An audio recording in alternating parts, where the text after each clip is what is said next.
Hi, இன்னைக்கு cotton candy ஃப்ளேவரில் cake பண்ண போகிறோம். அதுக்காக காட்டன் கேண்டி மில்க் ஷேக்கில் கேக்கை சூப் பண்ணி எடுத்துக்கிறோம் ஃபுல்லாக. அப்புறம் க்ரீம்லேயும் கொஞ்சம் அந்த மில்க் ஷேக் ஆட் பண்ணி எடுத்துக்கிறோம். அப்படின்னா தான் கேக் ஃபுல்லாகவே அந்த ஃப்ளேவர் தர்ற மாதிரி இருக்கும். அப்புறம் கொஞ்சம் டாப்பிங்ஸாக ஒயிட் சாக்கோ சிப்ஸும் காட்டன் கேண்டிலே லிட்டில் பைட்ஸ் வாங்கி வச்சுருந்தேன், அதுவும் போட்டாச்சு.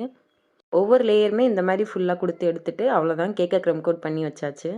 காட்டன் கேண்டினாலே மெயினாக அந்த ப்ளூ அண்ட் பிங்க்கில் தான் இருக்கிற மாதிரி இருக்கும். அதுக்காண்டி நம்மளும் அதே மாதிரி டிசைன் போயிடும் அப்படின்னு சொல்லிட்டு தான் பண்ணிகிட்டு இருக்கேன்.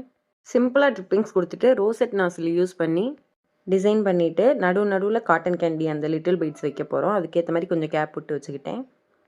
அவ்வளோதான், கீழேயே ரோசெட் போடுற இதில் ஒரு சின்ன மாடல் கொடுத்துட்டு காட்டன் கேண்டி பைட்ஸை வச்சாச்சு. இது ரொம்ப உருக ஆரம்பிச்சிருதுங்க வேகமாகவே லிட்டில் பைட்ஸு.